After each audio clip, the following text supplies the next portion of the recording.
hari ini kita sebenarnya luar biasa karena kalau yang lain kita belum terlalu kenal ngobrol lah. Ini yang akan bicara adalah orang yang kita ngelihat saja sudah adem. Jadi kalau melihat Pak Al itu udah adem aja kita bawaannya. Jadi itu tandanya bahwa memang aura dari dalam itu berpengaruh di luar. Dan itu apa namanya, mungkin susah dijelaskan, tetapi terasa.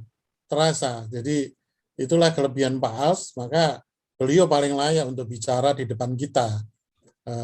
Kita pengen tahu, ini juga menarik, Pak Als doanya atau yang sering disampaikan beliau tuh bugar cukup. Nggak kaya Pak Gus, teman saya curiga di balik cukup itu sebenarnya kaya maksudnya Pak Als. Saya pengen tahu ini. Jadi memang saya pernah dengar lawannya kaya itu bukan miskin tapi cukup. Nah, tapi hari ini saya pengen dengar. Saya pengen dari Pak Als paradigma berpikirnya kira-kira seperti apa. Tapi itu sebuah hal yang sangat menarik karena law of attraction. Saya ingat tuh Pak Als cerita tentang law of attraction. Itu sangat terasa dalam kehidupan kita. Nah, kita segera saja dengar Pak Als, nanti kita diskusikan. Kayaknya kalau orangnya nggak banyak, kita enak diskusinya Pak Gus. Mungkin bisa sampai malam nggak apa-apa kita. Nah, persilakan Pak Als. Oke, baik. Izinkan saya share screen.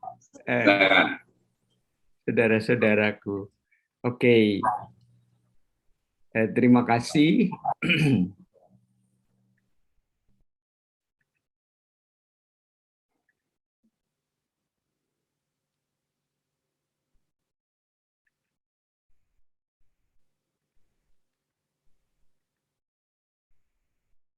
Oke. Semua melihat ya rekan-rekan? Lihat. Oke, baik. Ini inisial nama saya seperti tertulis, ini orangnya, ini yang pakai kacamata, ini foto sudah beberapa waktu tapi kayaknya masih relevan sampai hari ini. Ini kepanjangannya. Saya pernah cerita bahwa ini sudah mengalami pergeseran sejak saya mendapatkan karunia kanker ya. Kapan-kapan kalau waktunya pas boleh saya cerita tentang itu.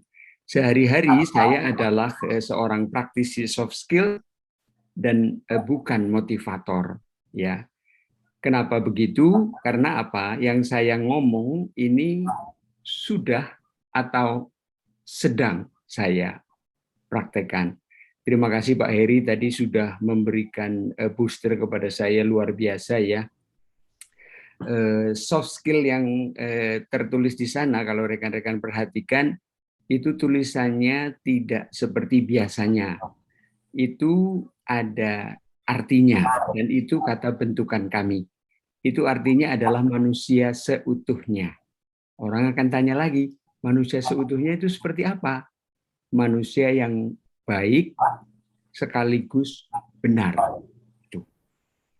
Manusia baik banyak, terkenal, keluarganya harmonis, suka berderma, tetapi masih mencuri. Nah, itu nggak benar.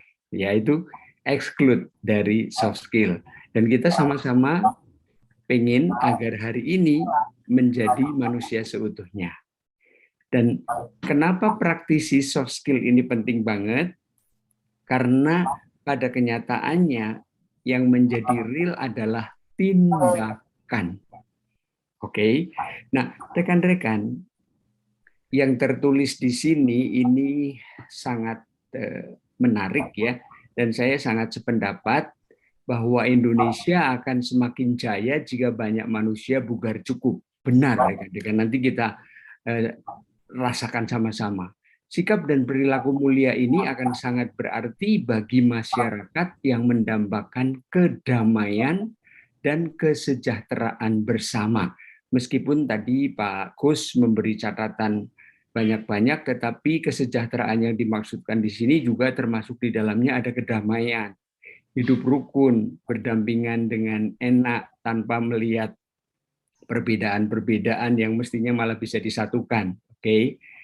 Kita akan lihat bagaimana konsep bugar cukup, bagaimana implementasinya, dan apa dampak yang akan ditimbulkan ketika orang sudah bugar cukup itu. Ya, bugar cukup bukan cukup bugar, beda rekan-rekan. Oke, baik. Nah, jiwa dari bugar cukup supaya hidup itu adalah ini. Saya mengajak sekarang masing-masing rekan-rekan meletakkan tangan di dada sebelah kiri, dan tolong di-mute semuanya supaya tidak masuk ke kita semua. Kalau mau dikata-katakan juga boleh, kalau mau di dalam hati juga boleh. Halo, kita ketemu sore ini khusus spesial di SKB. Kita mau belajar bagaimana sih bisa menjadi bugar cukup. Dan ngomong tentang kejujuran, aku ngaku. Selama ini aku sering tidak jujur sama kamu. Memang nggak gede-gede sih, tapi tetap meskipun kecil, kalau tidak jujur ya tidak jujur. Contohnya, saya tidak berkomitmen, saya sudah janji, ternyata kuingkari dengan berbagai alasan. Kadang-kadang aku hanya melakukan karena takut tidak mendapat kesempatan, takut dinilai jelek, takut rezekinya hilang, hanya itu. Tapi saya tidak jujur intinya. Saya minta maaf sama kamu ya. Dan saya hari ini minta tolong, bantu aku. Aku janji, aku mau jujur sama kamu. Supaya aku bisa bugar cukup. Benar. Bantu aku ya. Aku sayang kamu. I love you. Buk, buk, buk, buk, buk, buk, buk. Oke, rekan-rekan. Rekan-rekan punya pengalaman apa, perasaan apa, silahkan dicatat. Kalau nanti ingin didiskusikan di waktu yang sesudah saya presentasi, kita boleh diskusi nanti. Oke, rekan-rekan. Nah, ini saya akan tunjukkan beberapa orang yang ingkar bugar cukup, mengingkari bugar cukup, sehingga ternyata itu tindakannya membunuh. Orang yang ada di gambar ini, dalam cerita yang nanti akan saya ceritakan, itu mati.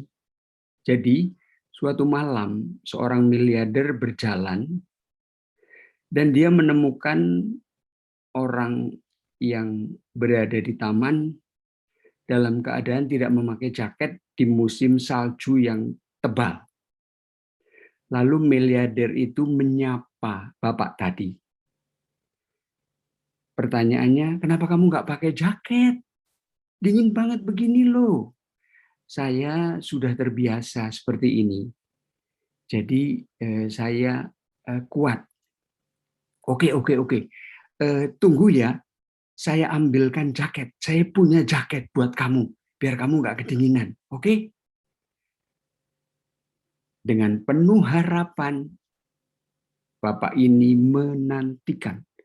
Tetapi miliarder tadi setelah sampai di rumah, dia sibuk ini itu sampai lupa. Esok harinya dia baru ingat bahwa malam itu tadi malam berjanji membawakan jaket kepada orang yang di jalan. Ketika dia menuju lagi tempat itu, bapak tadi sudah terbujur kaku dan di sampingnya ada sebuah tulisan. Tulisannya bunyinya begini, silahkan dibaca.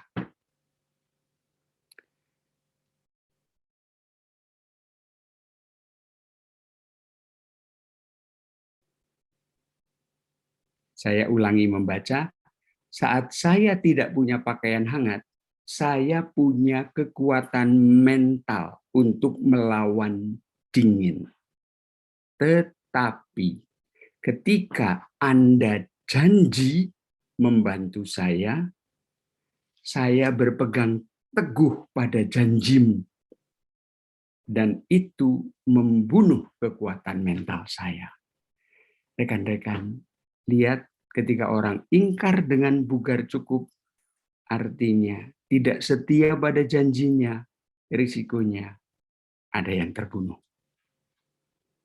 Berikutnya, ini berita baru saja ku baca tadi ternyata ada kejadian seperti ini, rekan-rekan. Anak kelas 3 SD sampai takut masuk sekolah, mogok, karena pernah mulutnya dijejali sampah oleh guru. Dan sampah itu suruh ditelannya. Dan ketika artikel ini dibaca, sampah itu dipungut oleh guru tadi dari bak sampah di depan kelas. Rekan-rekan, ini mengkhianati Bugar Cukup. Satu lagi masih di seputar guru.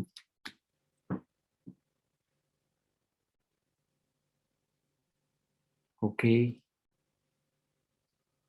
Ini terjadi. Ini juga pengingkaran Bugar Cukup. Lalu, berita yang beberapa waktu ini juga menyakitkan sekali adalah ini. 24 tahun. Punya jabatan. Tertangkap KPK. 24 tahun, rekan-rekan. Sementara ini sebutannya bonus demografi.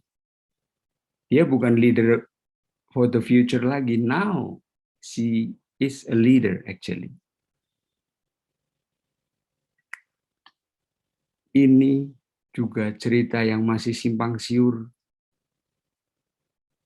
Dan ketika mau diselidiki, ada upaya-upaya yang menghalang-halangi.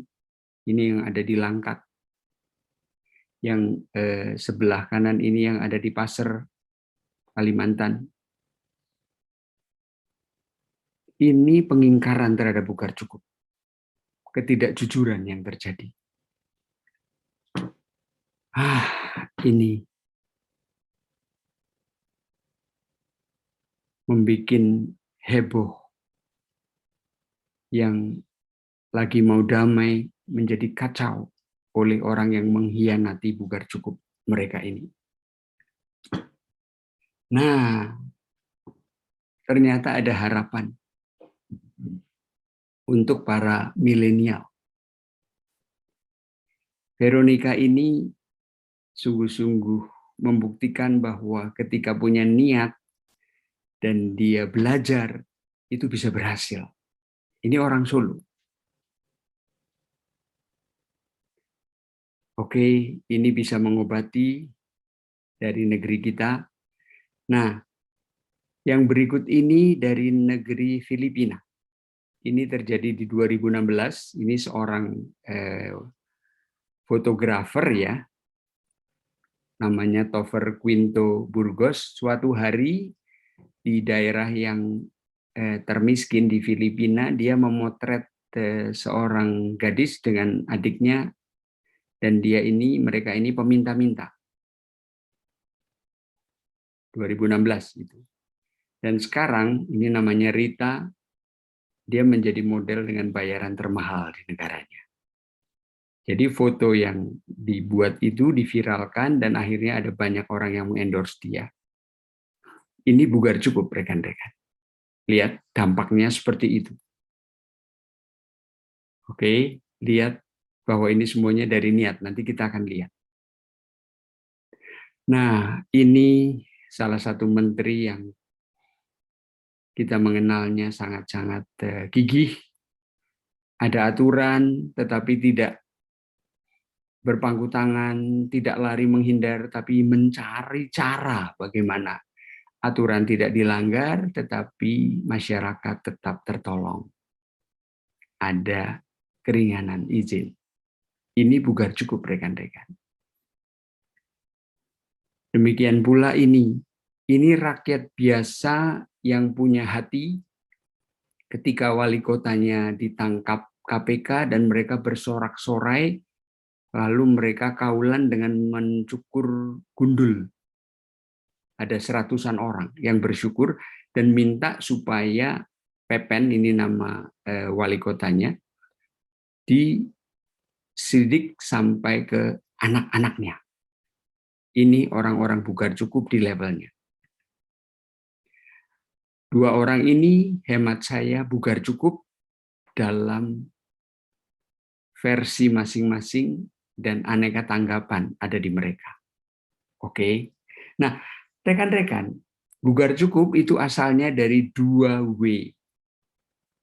Apa itu? Ini. Kata ini sudah barang tentu rekan-rekan memahami ya. Dan itu dimulainya semua dari pikiran, diwacanakan, dan ditindak nyatakan. Itu diganti dengan kata bugar. Kenapa tidak sehat?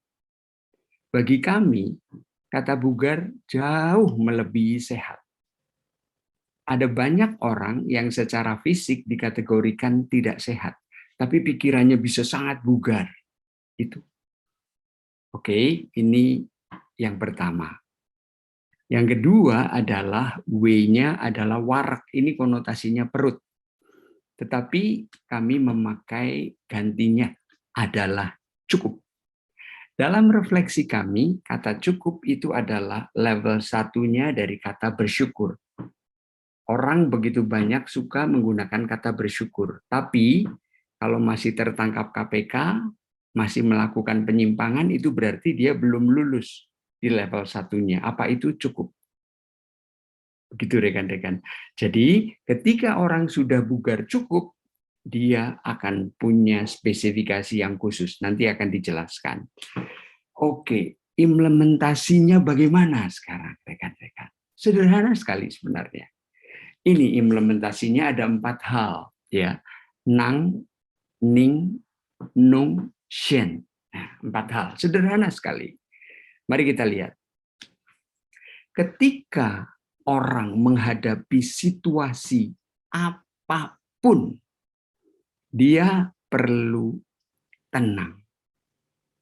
Oke. Jadi dalam kondisi turbulensi, dalam kondisi disrupsi, berusahalah untuk tetap tenang. Tulisan-tulisan yang ada di sini menunjukkan bagaimanapun juga tanggung jawab diri kita ada diri kita. Diri kitalah yang punya accountability untuk berberes. Oke, ketenangan ini kemudian dilanjutkan dengan apa? Dengan membuat catatan dalam keheningan. Catatan itu zaman now sudah berbeda-beda, bermacam-macam. Bisa dengan suara, bisa dengan video, dan bisa benar-benar notes. Monggo, silahkan. Mau pilih yang mana yang paling dirasa cocok. Jadi, ketika menghadapi satu situasi, tenang, dan ambil catatan dalam keheningan. Oke, dalam keheningan, bukan memposting, tapi tenang dulu, hening dulu. Habis tenang, hening, bikin catatan. Oke, apa-apa yang terjadi, cari the why-nya. Oke, habis itu merenung. Merenungnya seperti apa? Seperti helikopter view.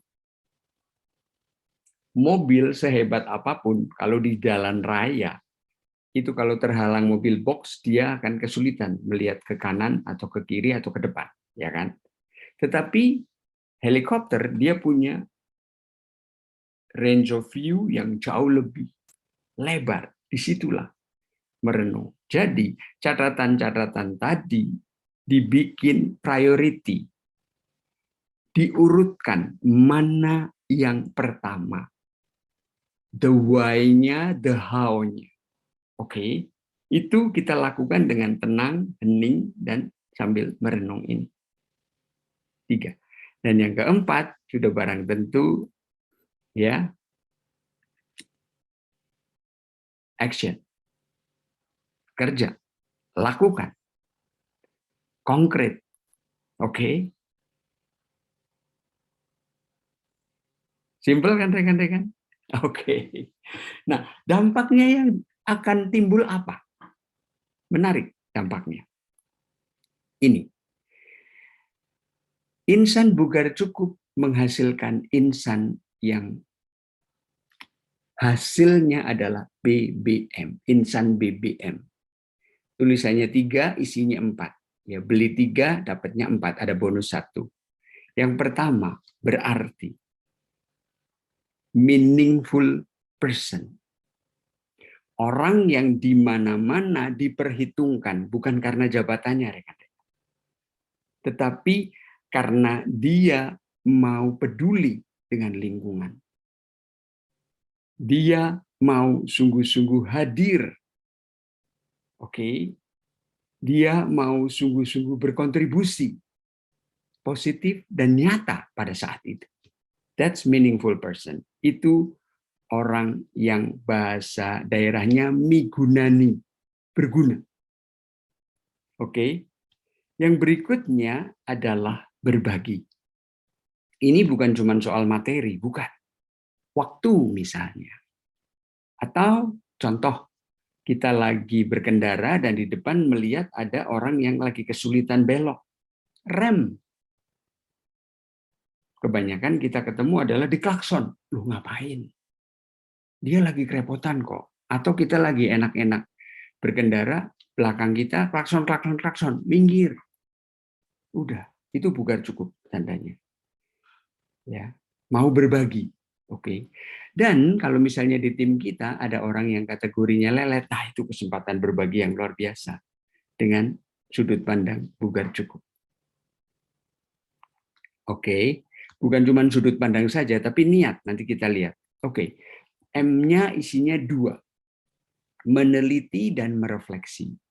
Meneliti itu artinya apa? Sungguh-sungguh kita itu, saya memakai bahasa daerah, di dalam bahasa daerah kelahiran saya di Jawa itu ada yang namanya ilmu titen. Sampai mungkin masih tahun 80-an ya, kalau orang mau pergi, itu dia akan keluar dulu melihat ke luar rumahnya, angin dari arah mana, tadi ada burung bersuara apa ya, kupu-kupu kemana, itu meneliti. Lalu yang sekarang ini bisa kita lakukan adalah ketika kita berkomunikasi dengan siapapun, eye contact rekan-rekan. Konkretnya begini, ketika kita mau menyampaikan sesuatu dan itu bukan urgent, ternyata tim kerja kita matanya masih kemana-mana, saran saya tunda. Ngobrol dulu saja. Karena orang itu belum siap. Sia-sia nanti kita. Oke. Nah, yang berikutnya merefleksi itu kata lainnya adalah ngaca. Ini. Dan ngaca saat sekarang bisa saja dengan selfie. Artinya apa? Kita lihat ya, seperti yang tadi helikopter view sebenarnya. That's merefleksi. Untuk kesegaran, ya kebugaran juga boleh ya, pijat refleksi juga boleh. Oke, itu BBM, itu hasilnya. Nah, rekan-rekan, saya mau menunjukkan sebenarnya landasan berpikirnya itu seperti apa. Gambar yang sebelah kanan pasti rekan-rekan sudah memahaminya. Saya akan membaginya menjadi 3 bagian.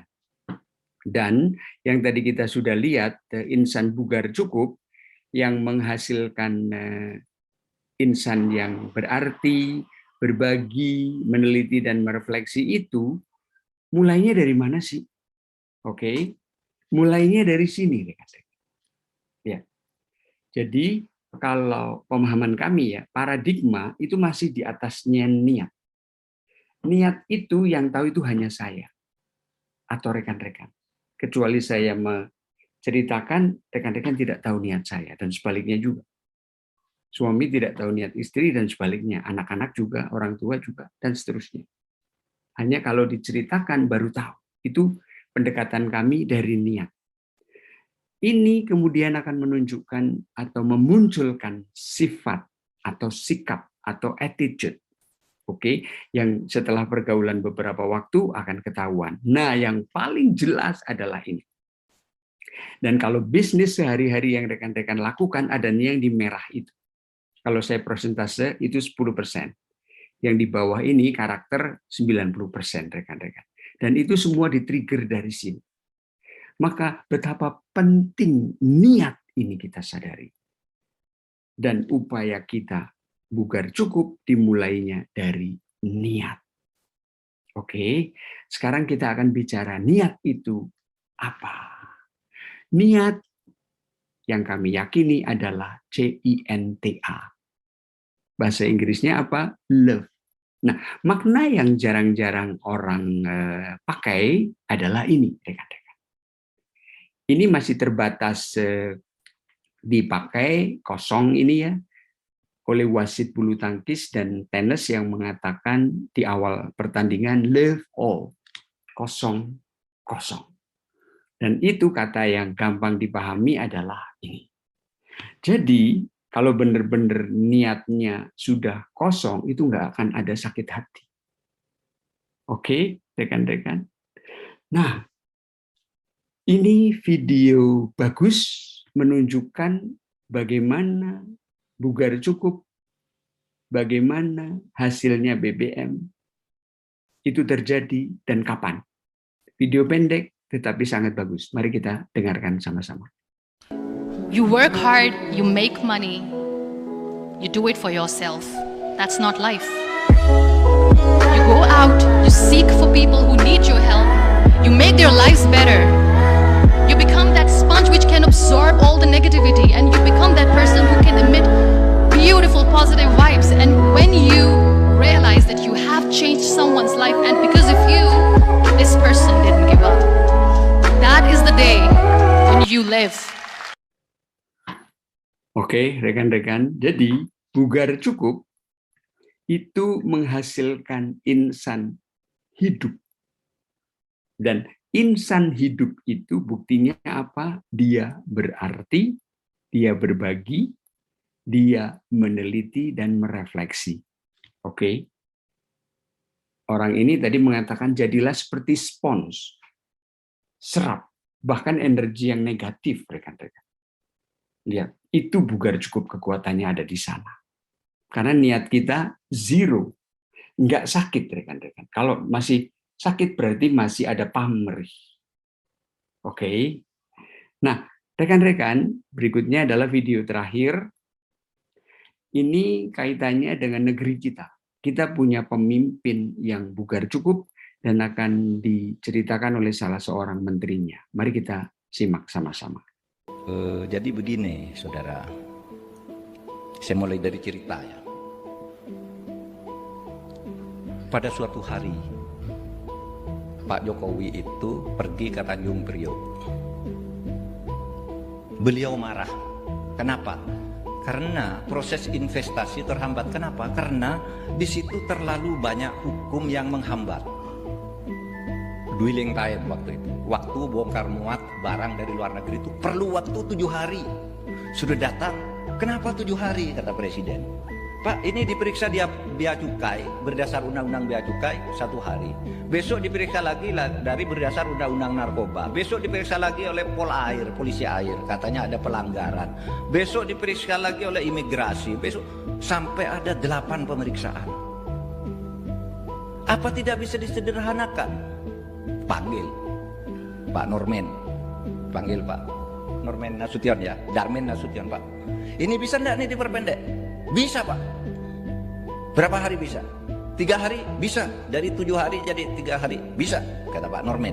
Datang. Sesudah itu, berapa lama kamu menyelesaikan? Seminggu bisa Pak selesai. Sampai hari ini enggak bisa. Kenapa? Karena itu tadi. Sesudah diselesaikan undang-undang bea cukainya, ternyata undang-undang imigrasinya belum diperbaiki, masih lama lagi. Sudah undang-undang diperbaiki imigrasi, undang-undang intelijennya masih berlaku di situ. Sehingga kalau gitu diperlukan satu aturan terhadap aturan yang banyak itu. Sehingga lahirlah Omnibus Law. Omnibus Law itu adalah satu aturan yang memuat masalah-masalah yang banyak menjadi satu undang-undang. Itu Omnibus Law. Kalau tidak ada Omnibus Law, diperbaiki satu-satu. Selesai undang-undang pertahanannya, ternyata dihambat oleh undang-undang perpajakan.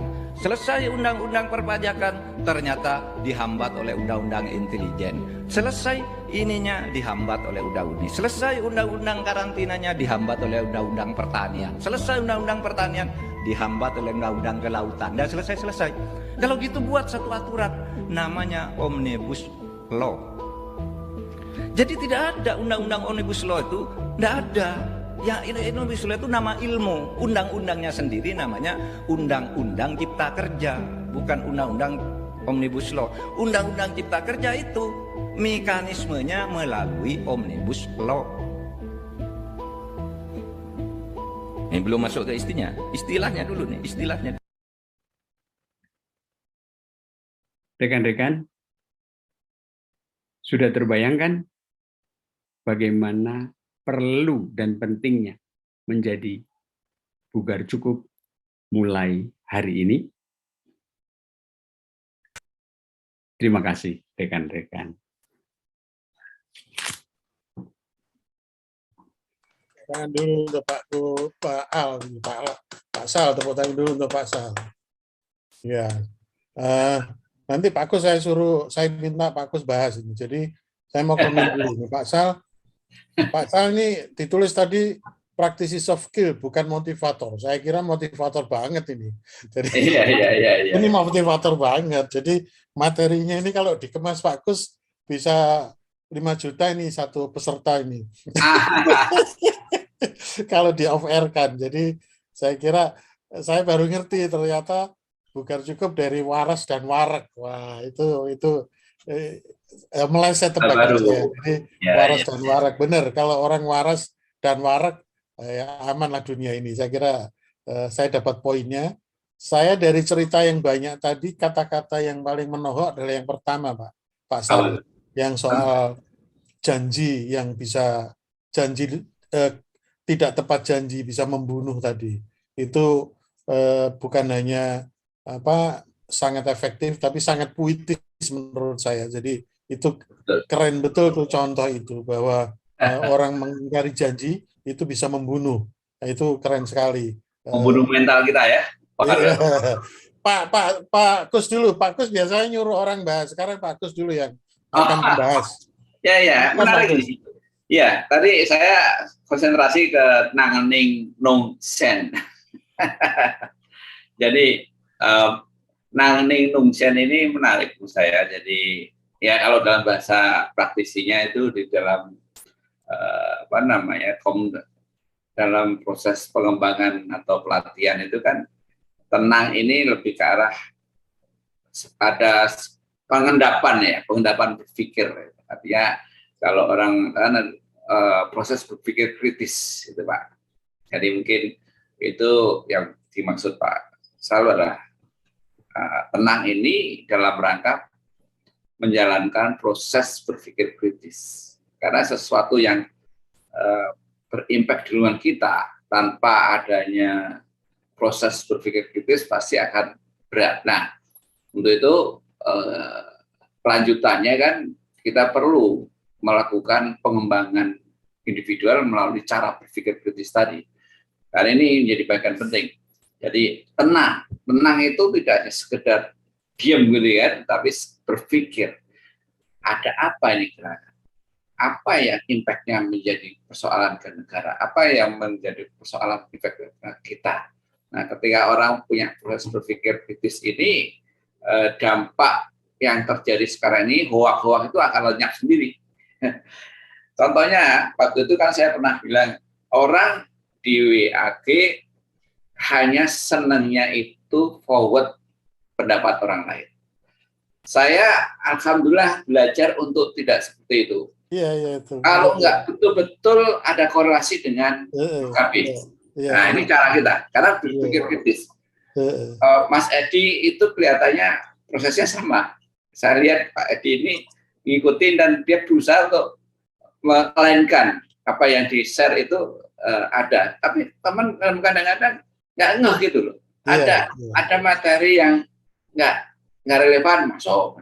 Karena hanya lagi seneng share-share aja. Terutama kalau kaitannya dengan politik. Saya lihat adalah ini kan nggak bicara ke sana, tapi kita mendukung. Arahnya beda lah. Saya yakin keyakinan saya beda dengan Pak Sal, Pak Bambang, Pak Heri ya. Iya. Mungkin politik pun beda, tapi kita bukan itu larinya. Kita ingin berteman orang-orang yang punya karakter, yang punya BC kuat itu. Ya, bukan cukup yang bagus tadi. Ya. Mengheningkan itu ya proses berpikir tadi kan. Tadi tenang, hening, kemudian merenung. Ya, ini salah satu proses ya. Satu proses yang akhirnya berpikir kritis itu diwakili dengan 3 hal tadi, tenang, hening, dan merenung. Apa yang akan kita lakukan? Eksekusinya kan begitu. Nah, sobat-sobat, inilah di pencerahan dari Pak Sal ya, sebagai pemantik ini luar biasa. Tapi intinya kan begini, dengan BC yang disampaikan tadi, bagaimana konsep ini mampu merubah ya, kalau bahasa psikologi, yang mengintervensi perilaku orang sehingga dia bisa berubah menjadi orang peduli. Orangnya itu disiplin, orangnya itu jujur. Nah, ini mungkin bagian dari yang ingin disampaikan Pak Sal tadi, bahwa ketika orang itu BC, artinya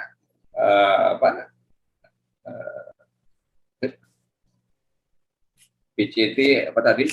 Bukan cukup, ya, akan mengintervensi orang bisa menjadi orang yang berarti kan begitu ya. Nah, berarti berbagi dan meneliti dan merefleksi. Itu insan yang diharapkan kan begitu ya. Nah, mungkin yang ingin saya elaborasi atau minta tambahan Pak Sal gitu ya. Konsep apa ini yang dilakukan nih, yang harus dilakukan oleh para insan tadi dalam sehari-hari? Proses latihannya itu seperti apa sehingga orang itu bisa mencapai saya itu jadi orang berarti, saya ingin orang berbagi. Itu kan konsepnya mindset ya. Tapi yang saya ingin tanyakan, model atau cara bagaimana supaya orang itu punya guidance atau alat latihan lah. Kalau saya ingin melatih otot saya untuk supaya tadi pagi-pagi juga latihan itu supaya kaki saya tidak terlalu kaku gitu, karena diminta untuk 1, 2, 1, 2, 1 akhirnya. Nah, saya ingin pencerahan ini dari Pak Sal. Bagaimana konsep BC untuk membangun SDM BBM? Silakan. Kalau diperhatikan tadi, saya di awal menyebut bahwa jiwanya Bugar Cukup itu adalah jujur. Oke. Ini adalah baru satu sayap, Pak. Supaya bisa terbang, itu ada sayap satunya lagi, yaitu apa? Berintegritas. Jadi kalau ditanyakan bagaimana, ya mulailah hari ini. Kalau memang saya tidak suka, ya tidak usah riku-riku. Tidak usah siap. Ya, saya banyak kali menemukan kata siap itu saya sampai alergi loh. Tetapi karena siap itu tandanya jawaban tidak jelas memang Pak. Nah, ya kan. Betul. Karena saya sebagai praktisi soft skill, maka saya berusaha selalu bugar cukup, dan saya selalu berusaha untuk satu sisi saya talk the walk, artinya jujur, dan yang kedua walk the talk. Sorry, Pak Sal, saya intervensi dulu. Saya interupsi. Tadi ini menarik tadi. Kalau orang mengatakan tadi siap dan oke, kan gitu ya. Itu menurut Pak Sal diartikan apa harusnya? Kalau memang begitu, ini sebenarnya sebuah imperatif, Pak. Sebuah imperatif dan isinya 2 sayap tadi. Supaya benar-benar terjadi itu ya 1 honesty, 1 integrity. Begitu. Dan saya hampir tidak pernah memakai kata siap itu. Hampir tidak pernah. Karena saya sadar saya lemah. Bisa saja saya one prestasi. Oke. Berarti betul. Gimana, Pak? Ya, Pak Bagus. Ya. Sebelum nanti lanjut lagi, saya pengen dari Pak Bambang. Pak Bambang, saya pengen ini. Tadi kan kebetulan kita orang Jawa nih ya, Pak Bambang mungkin juga orang Jawa ya. Nang ning nung itu kita paham lah. Secara ini konteksnya paham. Tapi kalau di modernisasi gitu, apa di benak Pak Bambang konsepnya Pak Sal ini? Jadi ini menarik karena memang Pak Sal tidak, itu menurut saya eksplorasi Pak Sal dari kehidupan itu, nang ning nung sen itu. Jadi kalau dikontekskan sekarang Pak Bambang gimana? Nanti kembali ke Pak Gus lagi soal pertanyaan tadi. Silakan.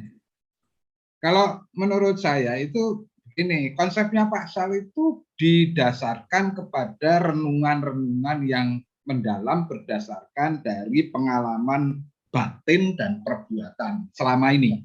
Ya. Jadi itu adalah kristalisasi. Sebetulnya konsep dasar mindset ataupun integritas ataupun sikap ataupun perilaku itu didasarkan kepada stimulus respon kalau menurut psikologinya.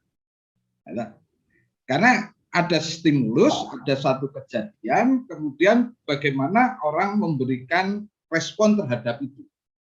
Nah, kalau antara stimuli sama respon ini dekat, ini akan menimbulkan reaksi, perlakuan-perlakuan ataupun sikap-sikap yang membalik. Jadi kalau misalnya orang marah, akan dijawab dengan marah lagi. Itu adalah reaksi. Padahal jarak antara stimuli dengan respon ini supaya tidak jadi reaksi harus dijauhkan. Ya. Nah, kalau dijauhkan namanya bukan lagi reaksi, tapi respons.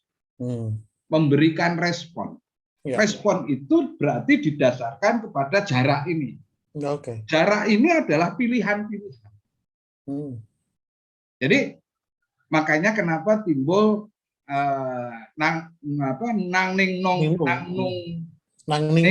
C itu adalah jarak sebetulnya. Iya, betul. Nah, bagaimana kita punya pilihan-pilihan itu sebetulnya ada 4. Yang pertama itu adalah berpikir rasional. Ya. Misalnya gini, kalau kita misalnya sedang pakai motor gitu atau kendaraan kemudian disalip tiba-tiba orang marah. Ya. Kita marah lagi itu reaksi. Reaksi itu akan menimbulkan percikan emosi. Emosi itu adalah energi motion yang membuat kita capek menggunakan seluruh energi kita untuk pelampiasan itu. Ya. Makanya harus ada harus ada jarak, harus ada pilihan. Makanya life is choices. Ya. Jadi yang pertama itu adalah berpikir rasional. Yang kedua itu adalah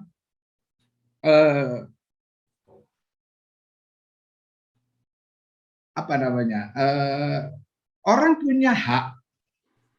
Saya punya hak atau orang punya hak untuk memukul, demikian juga saya. Ya. Jadi ada 4 R. Jadi rasional, kemudian right, hak. Makanya disebut hak asasi manusia. Ya. Orang suka mengartikan hak asasi itu seolah-olah saya punya hak, orang lain tidak. Nah ini dalam hal itu kita harus mulainya dari orang. Orang baru kemudian dari saya. Kebalik. Dari saya dulu baru kemudian orang. Saya punya hak untuk memukul, demikian juga orang. Jadi saya akan hati-hati untuk memukul orang. Yang ketiga itu adalah respect. Saya menghargai pilihan-pilihan saya, demikian juga orang. Ya. Kemudian saya juga punya punya tanggung jawab atas segala pilihan. Jadi 4 R ini, jadi right, responsibility, responsible, kemudian respect dan rasional. Itu adalah cara untuk kita menjauhkan jarak. Nah, sama Pak Sal ini disederhanakan dalam bahasa Jawa. Ya. Nah, sebetulnya itu adalah pilihan-pilihan itu menjadi dasar dari sikap proactivity. Jadi makanya si Kobi bilang yang pertama itu kan proaktif. Proaktif itu karena didasarkan pada stimuli respon. Ya. Pak Bambang, saya sudah dapat poinnya. Jadi 4R menarik. Jadi banyak ini. Ada BC, ada BBM, ada 4R, rasional, right, respon, dan responsible. Ya. Nah, itu menurut saya melengkapi. Ini rugi banget nih Pak Kus, kalau hari ini teman-teman nggak ikut, rugi banget tuh. Kalau seminar minimal 5 juta, jadi rugi teman-teman tuh. Nanti rekamannya mungkin kita bin. Bagus Pak Sal, sebenarnya Pak. Bagusnya Pak Sal itu adalah ini cocok untuk sebetulnya nyun sewu orang-orang atau masyarakat yang berpikir sederhana. Iya. Berpikir sederhana. Karena helikopter view itu adalah sebetulnya itu kita harus punya yang namanya perubahan transformasi dari paradigma, kemudian dari paradigma nanti menjadi knowledge menjadi sikap menjadi perilaku, perilaku nanti menjadi nasib. Ya, betul. Jadi nasibnya nanti berubah lah. Satu hal lagi, bagaimana bisa nggak kita merubah nasib kita, merubah paradigma kita, merubah perilaku kita? Bisa. Caranya adalah dengan experiences, dengan pengalaman. Lah pengalaman itu ada 3. Ada pengalaman yang spiritual. Spiritual itu misalnya kita makan foya-foya, kemudian stroke tapi nggak jadi mati, recovery. Itu pasti berubah itu. Itu pengalaman spiritual. Pertanyaannya apakah untuk berubah itu harus menunggu mati dulu gitu loh baru berubah. Ya. Ini yang tadi Pak Sal yang sampaikan pakai helikopter review. Kemudian ada pengalaman psikologis, makanya kenapa kita harus menyelenggarakan yang namanya experiential learning itu. Itu untuk mempercepat. Ya. Nah, yang paling gampang itu adalah dengan knowledge, dengan berpikir. Hanya knowledge ini kecil pengaruhnya, hanya sekitar 20%. Dan 20%. Nah, yang paling bagus itu makanya knowledge ditambahi dengan experience, kemudian ditambahi dengan spiritual. Wah, itu berubahnya minta ampun. Tapi kan angel Pak, kalau yang berubah spiritual itu angel. Ya itu nungguin mati dulu baru. nanti Jumat depan Pak Bambang ya Pak Gus ya sesinya ya. Jadi menurut saya dengan hari ini akan melengkapi nanti materi Pak Bambang ya. Kita cari Pak Gus, monggo balik ke Pak Gus atau ke Pak Edi? Oh ya, enggak. Oke. Sukses. Betul. Tadi saya konsentrasi ke siap. Sukses. Bang Gus sukses. Sebentar Abu, sebentar. Pak Gus silakan.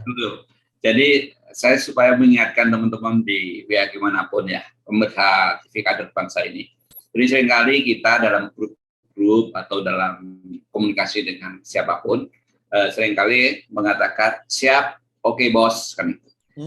Dengan gampangnya mengatakan seperti itu, tapi nggak di-delivery kan begitu ya Pak Sal ya. Nah, Pak Sal ini kan sebuah attitude dan sebuah integritas yang tidak baik gitu ya. Nah, tapi kita harus berani mengingatkan, kan gitu Pak Sal ya. Nah, maka di dalam grup-grup itu seringkali kita harus berani mengingatkan teman, mengingatkan ini salah, khawatir kan ya diingatkan ini malah marah kan gitu ya. Jadi itu. Nah, tapi ini menjadi semacam pembelajaran tadi ini Pak Bapak mengatakan ini kan knowledge tapi betul juga ya disampaikan ke forum-forum seperti ini. Artinya ini kan teman-teman kan mendengarkan, melihatlah ya bahwa ketika Anda melakukan jawaban di WhatsApp baik itu di grup maupun di individu, ketika Anda bilang siap dan oke itu harus di-delivery. Nah, kalau tidak berarti kalau tidak ini kan biasanya ada kata-kata insya Allah jika Tuhan mengizinkan. Tapi bukan insya Allah itu malah meragukan, kan bukan gitu ya. Nah, sehingga model-model seperti ini, maka di SKB itu saya berharap menjadi pembelajaran. Jadi ketika orang ini seperti itu, berarti orang ini integrasinya bagus nih, tutupnya oke. Nah, yang ini tadi belum selesai ya, saya kira Mas Sam menyampaikan bagaimana teknik intervensinya pada orang-orang seperti tadi. Pak Bambang tadi sudah memberikan gambaran ya, ketika orang itu ya secara spiritual, secara psikologis maupun pembelajaran seperti ini, knowledge. Tapi model spiritual seperti apa agar orang-orang di dalam proses pengembangan kelas SDM di kelas atau di camp itu bisa mencapai harapan pasar yang tadi di insan BBM tadi. Nah, mungkin 1-2 lah gitu kira-kira. Experience seperti apa, kemudian spiritual experience seperti apa yang barangkali punya pengalaman. Silakan. Bersama kita ada Pak Singgih yang juga bersama-sama kami menggeluti terus bagaimana Bugar Cukup ini. Saya masih melihat bahwa kalau mau dibilang startingnya itu dari mana, dari individu ya, dari individu. Pasti kita ya, oke. Dan individu itu yang paling real, normaliter ya, itu adanya di family. Adanya di family. Saya sebagai suami dan sebagai ayah itu amat sangat menyadari bagaimana Bugar Cukup ini benar-benar real dan nyata. Dan yang tadi saya katakan bahwa nyawanya itu jujur dan berintegritas, itu juga bukan cuma kata-kata manis. Dan hasilnya apa? Hidup jadi ringan. Persoalan, oh tetap ada, mana ada. Orang hidup tidak ada persoalan. Tapi persoalan itu menjadi ringan karena apa? Ngobrolnya enak. Tegangannya itu tegangan yang normaliter. Kalau hidup nggak ada tegangan juga nggak bisa. Jadi komunikasi efektif itu terjadi di ranah ring 1, keluarga. Dan percayalah bahwa kita ada yang namanya aura. Itu akan memancar, rekan-rekan. Akan memancar. Dan amati saja, itu ada banyak sekali keajaiban-keajaiban. Dan yang saya maksudkan dengan keajaiban, itu bukan selalu material dan finansial, rekan-rekan. Relationship, opportunity, information, itu semua lahan-lahan untuk menjadi Bugar Cukup. Tadi Pak Kus di dalam diskusi sebelum kita mulai mempertanyakan apakah undang-undang kita ini keliru atau gimana ya, keadilan sosial itu kok kayaknya kok material amat sih, kenapa kok tidak damai? Nah itu sebenarnya. Oke, keadilan sosial is okay, asal kita pahami bahwa keadilan itu motifnya adalah saya Bugar Cukup. Kalau ada saudara saya yang pengen usaha, ya saya kasih kesempatan. Contoh, saya sebagai supplier.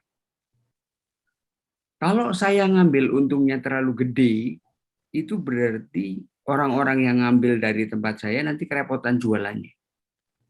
Nah itu hal-hal praktis yang terus terang kawan saya, Pak Singgih itu sering cerita kepada saya ya. Beliau meskipun seorang guru, tetapi juga seorang yang praktek ya, sebagai pendidik, sebagai pengusaha, sebagai petani.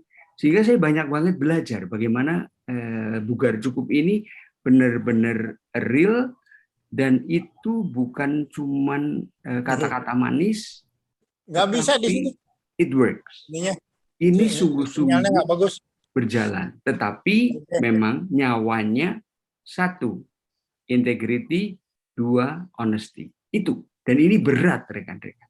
Karena banyak orang, nggak ada yang lihat ini. Kata siapa? Ini emang siapa? Ini bukan orang. Itu. Makanya kan ada cerita yang mungkin rekan-rekan juga sudah pernah dengar ya, ada orang membuat sayembara, siapa yang bisa, ini orang kaya yang putrinya sangat cantik ya, dia memberikan sayembara, siapa di antara pemuda desa ini yang bisa melakukan pencurian dan itu paling banyak dan tidak diketahui siapapun, perintahnya begitu. Oke, pemuda-pemuda desa kumpul, habis itu setelah tandanya dibunyikan, mereka semuanya pergi mencuri di desa sebelah dengan tidak diketahui siapapun. Ada banyak orang. Dan ada satu pemuda yang dari tadi jalan-jalan terus. Puter-puter di rumah orang kaya tadi. Sampai ketika 1, 2, 3, 4, 5 orang sudah pada kembali dengan curiannya itu, orang kaya tadi bertanya kepada pemuda yang cuma jalan-jalan, "Loh, kamu kok nggak ikut?" Senyum, lalu, "Ini perlombaan ada waktunya loh, kamu nanti nggak menang. Gimana sih?" Senyum lagi, terus akhirnya dia berkata, "Pak, sayembara Bapak tadi kan kami disuruh mencuri dan tidak ada satupun yang tahu. Lah, saya ini siapa Pak? Saya kan manusia. Kalau saya mencuri dan tidak ada satu orang pun, toh saya tetap tahu kan Pak." Oke, akhirnya dibunyikan tanda, inilah menantu yang dipilih. Itu rekan-rekan. That's integrity and honesty. Itu sampai seperti itu. Dan ada banyak cerita yang seperti itu. Misalnya cerita bibit yang sebenarnya sudah dibakar, kemudian ditanam, itu ya ada yang jujur mengatakan, nah itu seperti itu. Itu sih sebenarnya challenge untuk kita di negeri plus 62 ini. Iya. Pak Singgi mau nambahi, Pak Singgi? Excellent. Thank you, Abu. Oke. Pak Singgi, mau menambahkan? Ya, tambahi sedikit ya, boleh? Silakan. Ya, terima kasih. Kemarin saya dapat undangan dari SKB yang isinya kita adalah representasi dari Nusantara. Ini bagi saya menjadi pemikiran yang baru pertama kali ya. Walaupun kita bisa bertemu tidak, tapi diberi kesempatan untuk kita. Nah, rupanya ini adalah satu metode yang baru dan luar biasa. Kemarin siang dengan teman dari Tangerang hanya ingin ketemu dengan saya, bercerita kurang lebih 1 jam. Nah, dia membawa suatu metode yang sekolah saya belum melakukan dan ini akan coba. Tetapi SKB sudah mencoba dahulu gitu. Jadi kedisian SKB metode ini. Setiap peserta diberi kesempatan bercerita. Ya, ini ya. Jadi setelah 2 tahun nggak ketemu, itu pikiran itu banyak simpanan cerita pengalaman. Nah, ini yang akan saya pakai untuk metode bagaimana SKB ini saya terapkan di kelas saya. Jadi anak suruh bercerita apa yang mereka alami, apa yang mereka lakukan, dan ini satu apa yang ingin kamu lakukan. Nah, ini refleksi SKB benar-benar masuk. Pertama jujur. Kalau 2 tahun kita mengalami yang kita alami itu kita ceritakan, wah itu kan kejujuran. Peduli. Nah ini ya, tiap peserta, tiap siswa saya akan saya beri waktu untuk bercerita. Kalau kesulitan tulis dulu, nanti dibaca. Ya, disiplin. Nah disiplin ini diberi kesempatan selama 2 tahun apa yang kita alami ya, apa yang kita ceritakan. Kalau kesulitan baca di buku. Dan keempat, harus berani, tiap anak harus merepresentasikan jati dirinya sendiri, pengalamannya mungkin ada yang sama, ada yang berbeda. Nah, rupanya inilah membangkitkan kompetensi anak untuk bercerita. Bah, hari ini seakan terpenuhi itu, ya. Nilai-nilai SKB itu masuk hari ini dan mulai saya terapkan mungkin Senin sudah berjalan. Jadi apa yang akan kulakukan ternyata benar-benar itu langsung bisa diaplikasikan Pak Kus. Jadi Pak Kus enggak usah khawatir. Nilai SKB itu sudah kena angelnya hari ini, ya. Satu, menceritakan yang dialami, pasti jujur. Lalu yang kedua, diberi kesempatan untuk bercerita tiap peserta. Lalu dengan waktu yang sudah ditetapkan, tiap anak diberi kesempatan, tiap diri kita boleh ngomong.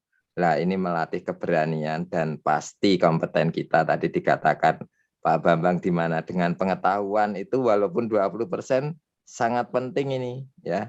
Kecil tetapi karena kita berkembang, ya benar-benar pasti itu nanti apa ya, pelan-pelan, apalagi nilai-nilai yang dijunjung SKB itu kan nilai-nilai spiritual, ya. Di situ ada 5 nilai: jujur, peduli, disiplin, berani, kompeten. Itu kan hal-hal yang spiritual juga itu. Ya, semoga SKB semakin apa ya, eksis dengan kehadiran rekan-rekan pembicara yang luar biasa. Salut buat SKB. Matur nuwun sharing saya Pak Gus dan teman-teman semua. Salam dari untuk Pak Bambang yang baru kenal. Matur nuwun Pak Gus dan teman-teman. Siap. Terus saya itu malah terinspirasi dengan kalimat Pak Sigih ini loh. Apa? Nah, ini artinya saling menginspirasi, ya, dengan Bapak mengatakan ini cerita ini harus disampaikan loh, ini bisa menjadi sebuah model dalam pelatihan, dalam kan. Oh, semua orang menceritakan kan begitu. Jadi intinya kan yang ingin diharapkan kita bersama kan hidup jadi ringan, ini menurut Pak Sal tadi. Hidup jadi ringan itu karena bukan cukup. Untuk mencapai bukan cukup tadi dia harus punya nilai-nilai kan gitu ya. Salah satunya tadi kan orangnya harus berarti dalam lingkungan. Nah, inilah kesempatan kita utama. Nah, ke depan saya berharap nanti menjadi sebuah konsep tadi Pak Bambang, sebaiknya kita bikin konsep. Nah, konsepnya itu sangat luar biasa Pak, luas sekali gitu ya. Karena mengintervensi di dalam tadi Pak Sal mengatakan mulailah dari diri kita. Itu penting. Nah, tadi menyambung Pak Singgi sampaikan, melalui dari diri kita, saya sering mengatakan, dari mana mulainya? Dari diri kita, caranya gimana? Action. Ya udah, mengikatkan diri dengan membuat sesuatu. Contohnya saya membuat SKB, saya ikut mendirikan GMPK, gitu kan? Karena saya terlibat di situ, saya mau tidak mau harus mengikuti. Nah, terima kasih. Kalau ngomong ke publik lah, gitu ya. Kalau kita nggak ngomong, nggak ada ya alat untuk mengerem diri kita. Nah, itu yang selalu saya sampaikan tadi, betul Pak Singi. Kalau kita ikut menceritakan sesuatu tentang apa yang terjadi dan kita transform, gitu ya, atau melakukan hidayah, gitu ya, itu akhirnya kan nggak mungkin saya lakukan lagi. Dulu saya pernah korupsi, tapi sekarang saya tidak lagi. Karena saya hijrah, karena saya dengar omongan Pak Sal, saya dengar omongan Pak Singgi, saya dengar omongan Pak Bambang, dan Pak Abu, sehingga saya merasakan, iya, saya dulu saya.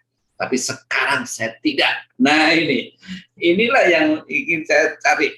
Gimana ya semua orang, udahlah, istilahnya transform deh, gitu ya. Segera. Nah, saya melihat, Bapak dan sekalian, teman pemirsa, bagaimana sih kita menjadi orang yang bisa hidup jadi ringan? Dalam konteks ringan itu kan nggak ada beban. Dosa, ya nggak ngerti ya, dosa itu yang tahu kan yang di atas ya.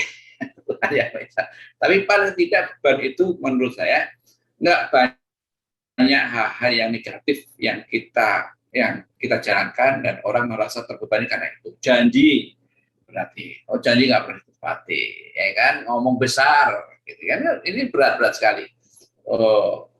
Ngomongnya doang kan, gitu berat ya Pak Sigi ya. Jadi hal-hal yang membayar bahan ini apa sih? Ya, Ini yang harus kita cari solusi, kan begitu. Itu memang sasaran SKP. Bagaimana supaya ringan? Saya setuju, Pak. Ayo kita menjadi pribadi yang memberi bermakna untuk orang lain, kan begitu ya. Oke. Apalagi. Nah, pembelajaran yang untuk individual, kemudian keberanian kita untuk mengatakan tidak kepada orang lain. Ini juga penting. Ya. Bahkan keluarga sendiri. Itu prosesnya luar biasa. Jadi, kita nggak usah banyak ke mall. Melarang begitu aja agak susah. Kalau nggak boleh ke mall karena aturannya begini. Berinteraksi dengan keluarga itu pendidikan juga. Nah, ketika kita nggak berani, itu kita gagal untuk melatih diri kita di tingkat keluarga saja, apalagi di tingkat masyarakat. Akhirnya apa? Yang muncul karakter yang kita sampaikan adalah karakter gincu. Seakan-akan baik, seakan-akan orang itu sederhana, seakan-akan dia mengayomi masyarakat, seakan-akan dia pemberi, padahal tidak. Itu kan masalahnya persepsi gincu. Ini yang seringkali dilakukan oleh para politikus Indonesia. Untuk itu saya berharaplah dalam tahun ini, khususnya menghadapi pemilu ini, SKP ingin mengajak teman-teman, baik pemirsa atau yang diskusi, mari kita ingatkan orang-orang di sekeliling kita, jangan pilih caleg busuk. Nah, caleg busuk bagaimana saya nggak tahu secara definisi, mungkin kita tahunya setelah dia diborgol, kan begitu. Sebelum diborgol dia merasanya itu ginjola. Ini Pak Bambang, pengalaman Abu, pengalaman Pak Edi, gimana sih melihat figur-figur caleg busuk. Nah, nggak gampang, tapi kita berusaha. Saya kalau melihat mimik Pak Sal, mimik Pak Edi, mimik Bang Abu, mimik Pak Singgih, ini kayaknya orangnya jujur ya. Itu berarti kita harus menghadirkan ahli melihat body dan wajah. Oke. Dari mungkin sekarang ada digital story ya. Gimana melihat orang itu? Tapi yang saya inginkan, Pak, saya berharap sekali Indonesia ini diisi, ya, pemilu kita khususnya di Senayan itu dimiliki oleh orang-orang yang sekaliber yang ada di sini, ya, orangnya jujur, orangnya sederhana kayak Pak Singgih, ya, semua saya setuju sekali gitu. Mungkin Pak diisi tuh divisi gitu ya. Senayan itu diisi oleh Pak Singgih, Pak Sal, Pak. Nah, bagaimana untuk mengisi itu? Ini nggak mudah. Maka saya sejengkal kanan kiri kan selalu mengatakan jangan pernah pilih caleg busuk. Pasti dia akan menanya ciri-cirinya gimana? Ciri-cirinya lihat keluarganya, lihat gaya hidupnya, lihat Nah, itu hanya pintas. Tapi kita perlu cari definisi yang lengkap sehingga tidak menyesatkan masyarakat. Bagaimana melihat ciri-ciri caleg busuk? Nah, ini PR kita bersama. Tapi saya selalu concern di situ karena hampir 20 tahun saya mengamati proses, ya, bahwa Indonesia itu dikendalikan oleh DPR RI. Mari DPR RI itu selalu diisi oleh orang-orang yang betul-betul amanah, lurus, ya, peduli, dan hidup secara sederhana. Itu yang kita lakukan. Ya. Itu kira-kira Bapak dan sekalian. Wah, ini luar biasa pencerahan sore ini, Pak Sal. Kita sudah melewati waktunya. Tapi barangkali masih ada yang mau disampaikan, Pak Abu. Barangkali mau bicara, Pak Abu. Pak Abu mau bicara? Bisa kedengeran suaranya? Suara kedengaran. Oke, silakan. Oke, satu kalimat aja. Kedengaran. Nah, Bismillahirrahmanirrahim. Assalamualaikum warahmatullahi wabarakatuh. Selamat sore saudaraku sebangsa dan setanah air, seperjuangan. Supaya kita bisa berbuat seperti yang Pak Kus bilang, Pak Sal bilang, semua bilang itu, jadilah manusia independen, jangan tergantung pada orang lain, terutama tergantung pada pemerintah gitu. Jangan nunggu pemerintah baik jadi orang baik. Jadilah orang baik hari ini dan seterusnya. Sekian, terima kasih. Oke, Pak Edi, ada yang mau menambahkan? Ya, Assalamualaikum warahmatullahi wabarakatuh. Terima kasih Pak Kus. Ya. Saya sih cuman ini aja Pak, tadi yang terkait yang disampaikan Pak Sal, yang saya tuh tergelitik dengan Omnibus Law ya Pak, di Cipta Kerja.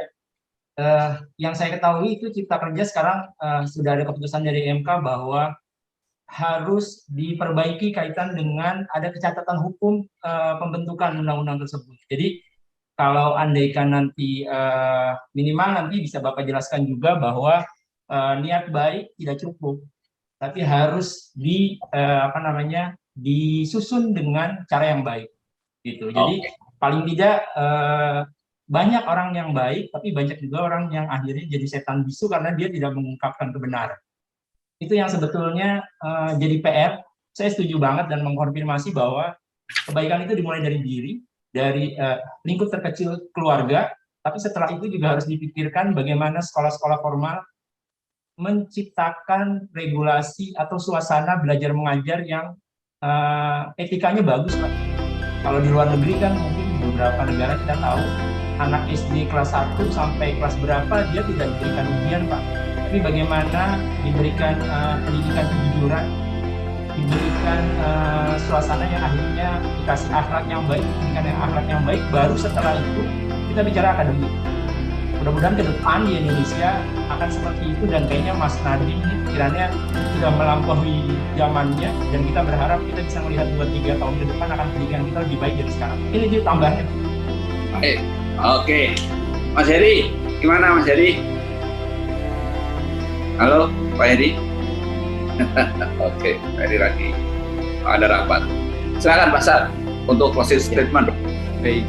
Terima kasih yang barusan disampaikan Pak Edi Suwarno. Saya sependapat, memang betapa penting kita selalu seperti judul TV yang Pak Gus sebagai inisiator, sekolah kader bangsa.